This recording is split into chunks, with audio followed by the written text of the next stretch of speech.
খবর শুনছেন বর্তমান নিউজ টিভি চ্যানেল থেকে। আজ 4 তারিখ সোমবার। জানাবো আজকের গুরুত্বপূর্ণ 14টি তাজা খবর। শুরুতেই হেডলাইন্স। দিল্লি পুলিশের সরকারি চিঠিতে বাংলা ভাষাকে বাংলাদেশি ভাষা বলে উল্লেখ, ফুঁসে উঠলেন মমতা অভিষেক। জলমগ্ন এলাকা পরিদর্শনে গিয়ে বিপত্তি, বনগাঁয় বিজেপি বিধায়ককে ঘিরে বিক্ষোভ, কথা না বললেই এলাকা ছাড়লেন। সিউড়িতে বিক্ষোভ, মুখ্যমন্ত্রীর ছবিতে কালি লেপে দেওয়ার ঘটনায় গ্রেফতার 26 জন বিজেপি কর্মী। বাঙালিদের শেষ করতে চাইছে বিজেপি, এনআরসি আতঙ্কে কলকাতায় বৃদ্ধের আত্মহত্যায় ফুঁসে উঠল তৃণমূল। অবিলম্বে ক্ষমা চাইতে হবে, বাংলাদেশি ভাষা বিতর্কে শাহের পুলিশকে 3 শর্ত তৃণমূলের। একদিনে 2 শিবিরে বৈঠক, দিল্লিতে শাহের সঙ্গে বঙ্গ বিজেপি, ভার্চুয়ালি তৃণমূলের সাংসদদের নিয়ে মমতা।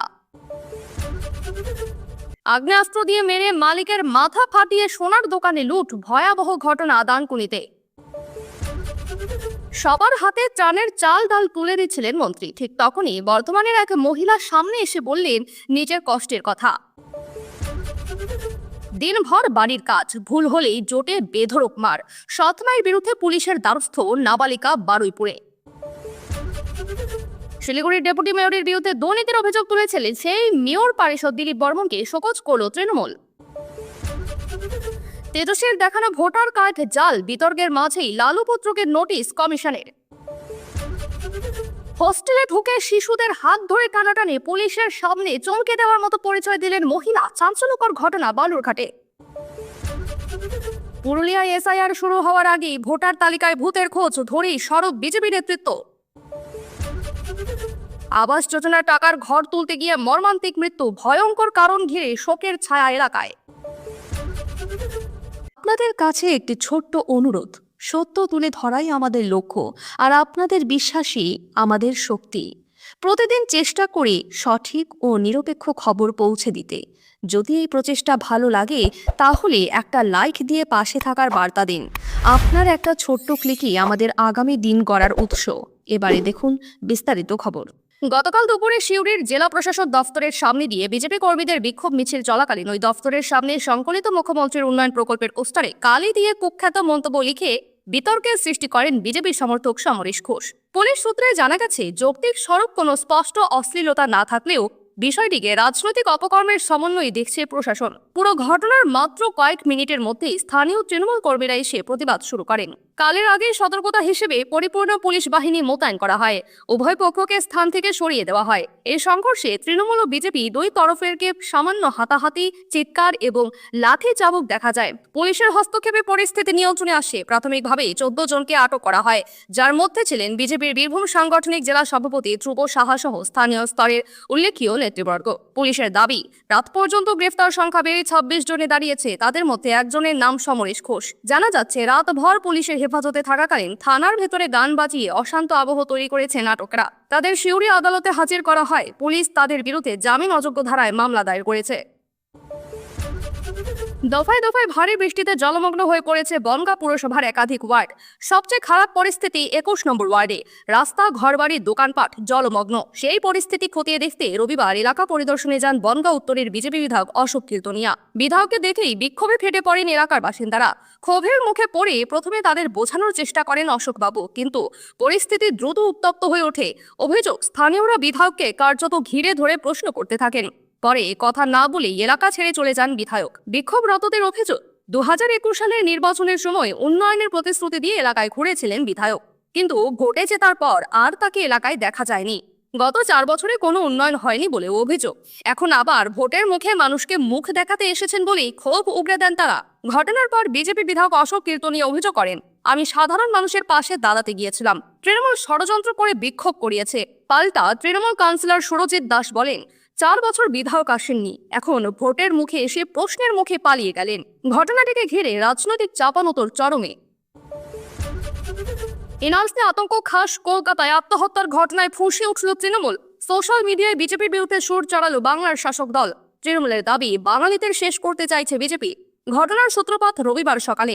ঘর থেকে উদ্ধার হয় রিজেন্ট পার্ক এলাকার অনন্দপল্লী পশ্চিমের বাসিন্দা দিলীপ সাহার ঝুলন্ত দেহ। এরপরই পরিবারের সদস্যরা দাবি করেন, কয়েক মাস ধরে এনআরসি আতঙ্কে ভুগছিলেন দিলীপ। তিনি নাকি ভাবতেন এনআরসি হলে তাকে বাংলাদেশে পাঠিয়ে দেওয়া হবে। গত 7 দিন ধরে আতঙ্কে বাড়ি থেকে বেরোনো বন্ধ করে দেন তিনি। ঘরে বসে থাকতেন, টিভি দেখতেন। এরপরে উদ্ধার হলো দেহ। পরিবারের দাবি, এনআরসি আতঙ্কে আত্মহত্যা। এই ঘটনার পরিপ্রেক্ষিতেই বিজেপিকে এক হাত নিল তৃণমূল। সোশ্যাল মিডিয়া পোস্টে লেখা হয়েছে, বিজেপির আতঙ্কে আত্মহত্যা কলকাতার টালিগঞ্জের এক বাসিন্দার। বিজেপি দেশজুড়ে যেভাবে বাঙালি জাতির উপর আক্রমণ শুরু করেছে, বৈধ নথিপত্র থাকা সত্ত্বেও এনআরসির নোটিশ পাঠাচ্ছে, পরিযায়ী শ্রমিকদের জোর করে বাংলাদেশে পাঠিয়ে দিচ্ছে, এসআইআর করে ভোটাধিকার কেড়ে নিচ্ছে, এই সকল কিছুর আতঙ্কে দিন গুজরান করতে করতে শেষমেশ আত্মহত্যার পথ বেছে নিলেন এক বাসিন্দা। একটা জনবিরোধী বাংলা বিরোধী দল কিভাবে বাঙালিকে শেষ করে দিতে চাইছে নিজের চোখে দেখুন। ছি বিজেপি ছি। এ প্রসঙ্গে এখনো বিজেপির প্রতিক্রিয়া মেলেনি। বাংলা ভাষাকে বাংলাদেশি ভাষা বলে চিহ্নিত করায় কেন্দ্রের বিরুদ্ধে তোপ দাগালো তৃণমূল। দিল্লি পুলিশের একটি সরকারি চিঠিতে এমন ভাষা ব্যবহারে তীব্র ক্ষোভ জানিয়ে রবিবার তৃণমূল ভবনে সাংবাদিক বৈঠক করেন দলের রাজ্য সাধারণ সম্পাদক কুণাল ঘোষ এবং শিক্ষামন্ত্রী ব্রাত্য বসু।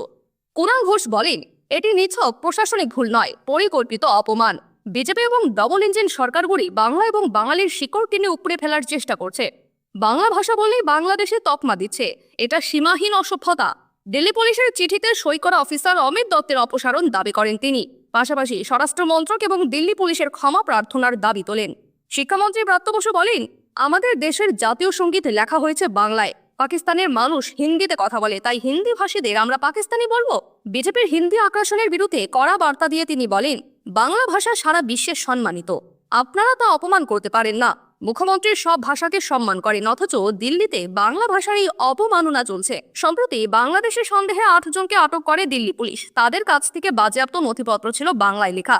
সেগুলির অনুবাদ প্রয়োজন হওয়ায় বাংলা অনুবাদ চেয়ে বঙ্গভবনে চিঠি দেয় পুলিশ। সেই চিঠিতেই লেখা ছিল বাংলাদেশি ভাষায় লেখা নথি, যা নিয়ে তীব্র বিতর্কের সূত্রপাত। এই ঘটনায় মুখ্যমন্ত্রী মমতা বন্দ্যোপাধ্যায় ও সাংসদ অভিষেক বন্দ্যোপাধ্যায়ও বিজেপিকে এক হাত নিয়েছেন। রাজনৈতিক সমন্বয়ের দিক থেকে গুরুত্বপূর্ণ হতে চলেছে সোমবার।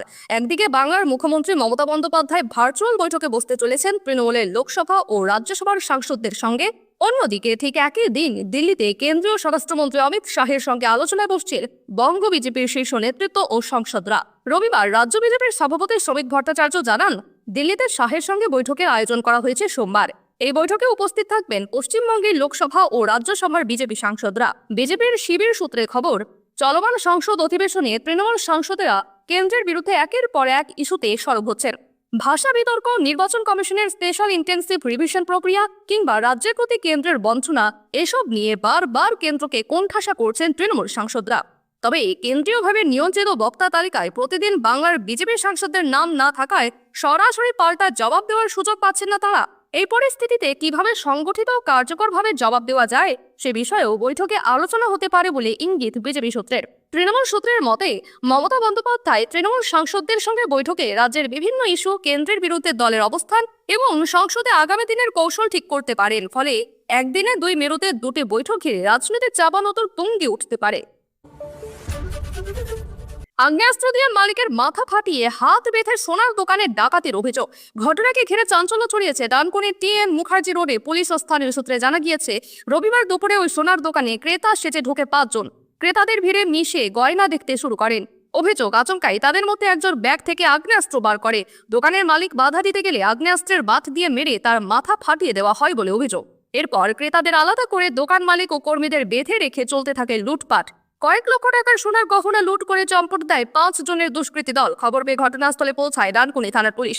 এলাকার সিসিটিভি ফুটেজ খতিয়ে দেখে অভিযুক্তদের খোঁজে তল্লাশি শুরু করেছে পুলিশ। প্রত্যক্ষদর্শীদের দাবি, দুজনেরই হাতেই ছিল আগ্নেয়াস্ত্র। দিনে দুপুরে এই ঘটনায় আতঙ্কিত হয়ে পড়েন দোকানে আসা ক্রেতারা।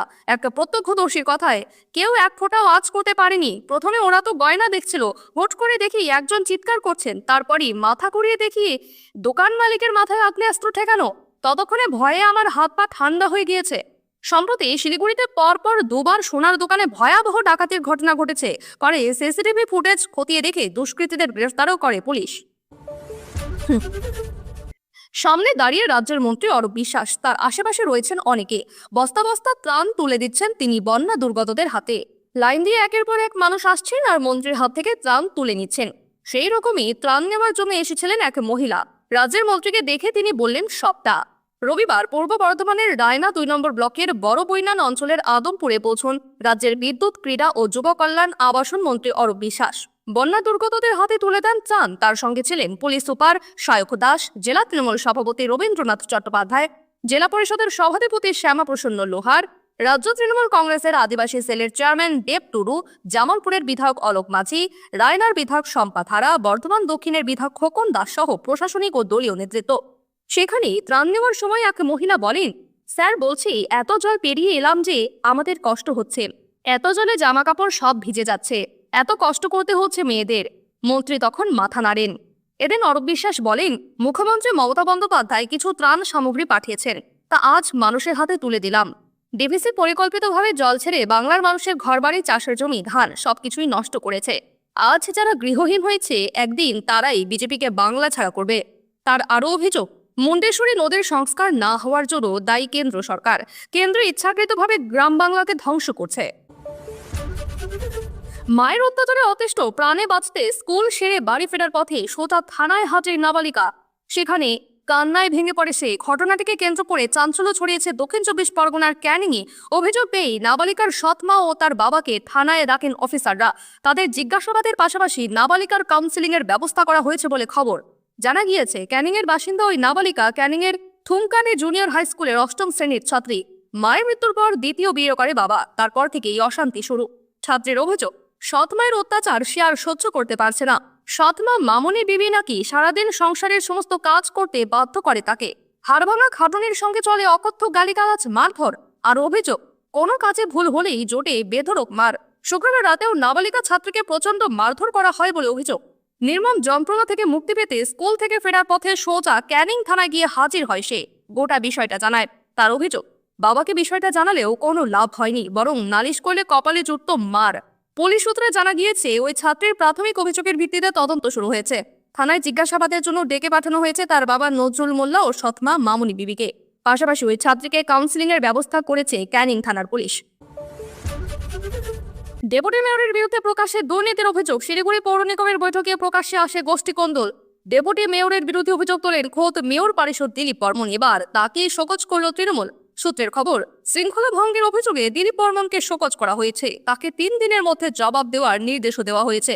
বুধবার শিলিগুড়ির ডেপুটি মেয়রের বিরুদ্ধে সরব হন দিলীপ বর্মন। তিনি অভিযোগ করেন, রাজবংশীদের সম্মানও দেওয়া হচ্ছে না। বাক বিতণ্ডার জেরে তাকে পুরো বোর্ডের বৈঠক থেকে বের করে দেওয়া হয়।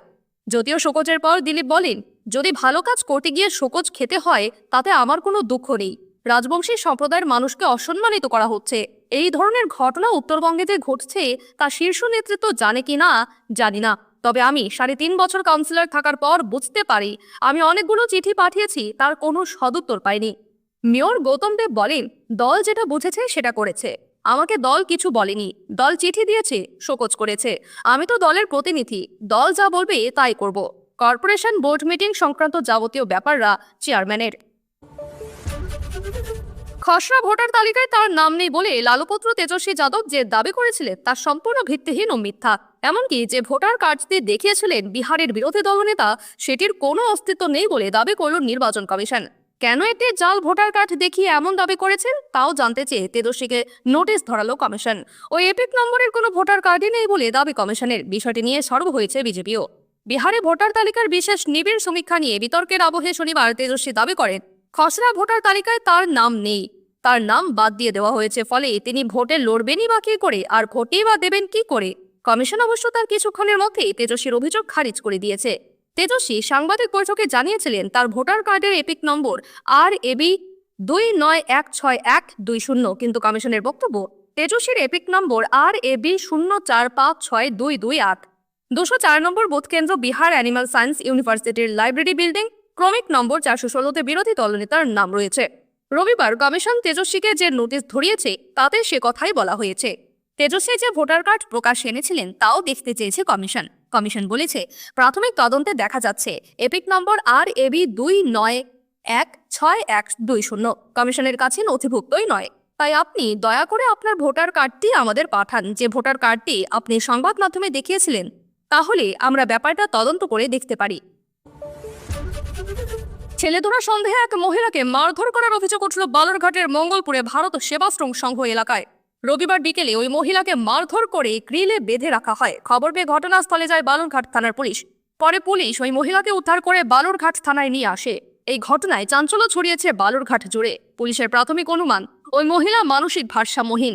তার কাছ থেকে পাওয়া পরিচয়পত্র অনুযায়ী মহিলার নাম রীতা প্রামাণিক, বাড়ি বালুরঘাট শহরের উত্তর চক ভবানী এলাকায়। ওই মহিলা মানসিক ভারসাম্যহীন কিনা তা খতিয়ে দেখছে বালুরঘাট থানার পুলিশ। বালুরঘাট শহর সংলগ্ন মঙ্গলপুর এলাকায় ভারত সেবাশ্রম সংঘের ভেতরেই রয়েছে ছাত্রাবাস। জেলার বহু শিশু ওই ছাত্রাবাসে থেকে পড়াশোনা করে। এদিন বিকেলে ওই মানসিক ভারসাম্যহীন ওই মহিলা ছাত্রাবাসে গিয়ে বিভিন্ন শিশুকে নিজের সন্তান বলে হাত ধরে টানাটানি করে। এদিন বেশ কিছু শিশুর পরিবারের লোকেরা শিশুদের সঙ্গে আশ্রমে দেখা করতে যান। ওই মহিলাকে শিশুদের হাত ধরে টানাটানি করতে দেখে শিশু চোর সন্দেহে মারধর ও বেঁধে রাখে। পরবর্তীতে ওই মহিলাকে পুলিশের হাতে তুলে দেওয়া হয়। অন্যদিকে এ বিষয়ে ডিএসপি হেডকোয়ার্টার বিক্রম প্রসাদ বলে, ওই মহিলাকে উদ্ধার করে নিয়ে আসা হয়েছে। পুরো বিষয়টি আমরা খতিয়ে দেখছি। রাজ্যে এসআইআর শুরুর আগেই ভোটার লিস্টে ভূত ধরতে আসরে বিজেপি। পুরুলিয়া শহরের 7 নম্বর ওয়ার্ডে ভোটার লিস্ট নিয়ে বাড়ি বাড়ি গিয়ে যাচাইয়ের কাজ শুরু করলো গেরুয়া শিবির। রবিবার সকালে পুরুলিয়া শহরের 5 নম্বর ওয়ার্ডে 20টি বাড়িতে তথ্য যাচাইয়ের কাজে যায় বিজেপি। বিজেপির দাবি, ওই এলাকাতেই 5 জন ভোটারের মৃত্যু হয়েছে, কেউ 1 বছর, কেউ 2 বছর, কারোর আবার মৃত্যু হয়েছে 5 বছর আগে। তবুও ভোটার তালিকায় নাম রয়ে গিয়েছে তাদের। যদিও মৃতদের পরিবারের সদস্যরা জানাচ্ছেন, নির্বাচন কমিশনের সদস্যরা যখন সার্ভে করতে বাড়িতে এসেছিলেন তাদের সে তথ্য তারা দিয়েছিলেন। এরকমই মৃত ভোটারের পরিবারের এক সদস্য বলেন, আমরা তো ডেথ সার্টিফিকেট জমা করেছি, সব তথ্য রয়েছে, রেশন কার্ড থেকেও নামও বাদ গিয়েছে, কিন্তু ভোটার তালিকায় নাম রয়েছে দেখছি। বিজেপির রাজ্য কমিটির সদস্য বিবেক রাওয়া বলেন, পরিবারের সদস্যরা নিজেদের দায়িত্ব পালন করেছেন। দেখা যাচ্ছে রাজ্য সরকারের কর্মীরা বিএলওরা সঠিকভাবে কাজ করেননি, তাই নাম রয়ে গিয়েছে। যদিও জেলা তৃণমূল বিজেপির এই অভিযোগ মানতে নারাজ প্রাক্তন সাধারণ সম্পাদক পবন শর্মা। তিনি বলেন, মৃত ভোটারের নাম বাদ দেওয়ার কাজ নির্বাচন কমিশনের সঙ্গে তৃণমূলের যোগ কোথায়? নির্বাচন কমিশনকে অভিযোগ জানাক, তদন্ত করে দেখুক। আবাস যোজনার টাকা পেয়েছিলেন, পারিবারিক জমিতে বাড়ি তৈরি করেছিলেন বছর 35-এর দেবাশিস খাঁ, কিন্তু তার জেরেই অশান্তি, দিতে হলো প্রাণ। বাড়ি তৈরি নিয়ে পারিবারিক বিবাদের জেরে নৃশংসভাবে খুন হলেন এক যুবক। পুলিশ জানিয়েছে, মৃতের নাম দেবাশিস খাঁ, বয়স 35 বছর। রবিবার সকাল 8টা নাগাদ ঘটনাটি ঘটেছে দক্ষিণ 24 পরগনার বজবজের ভাষা মনসাতলায়। এই ঘটনায় নিহত যুবকের কাকা ও তার ছেলেকে পুলিশ গ্রেফতার করেছে। পুলিশ ও স্থানীয় সূত্রে জানা গিয়েছে, এই এলাকায় খাঁ পরিবারের বাস দীর্ঘদিনের। সম্প্রতি বাংলা আবাস যোজনায় দেবাশিসের পরিবার একটি বাড়ি পায়। সেই বাড়ি তৈরি চলছিল। দেবাশিসের পাশেই থাকেন কাকা মানিক খাঁ। তাদের অভিযোগ, বাড়ির একটা অংশ তাদের জমিতে হচ্ছে। এই ঘটনা নিয়ে শনিবার থেকে দুই পরিবারের মধ্যে গন্ডগোল চলছিল। আজ ছাদ ঢালাইয়ের কথা ছিল। অভিযোগ, সেই সময় দেবাশিসকে ধরে রড দিয়ে বেধড়ক মারধর করে। গুরুতর জখম অবস্থায় বজবজ হাসপাতালে নিয়ে গেলে চিকিৎসকরা মৃত বলে ঘোষণা করেন। পরে ঘটনাস্থলে পুলিশ আসে। গ্রেফতার হয় কাকা মানিক খাঁ ও তার ছেলে আশিস খাঁ।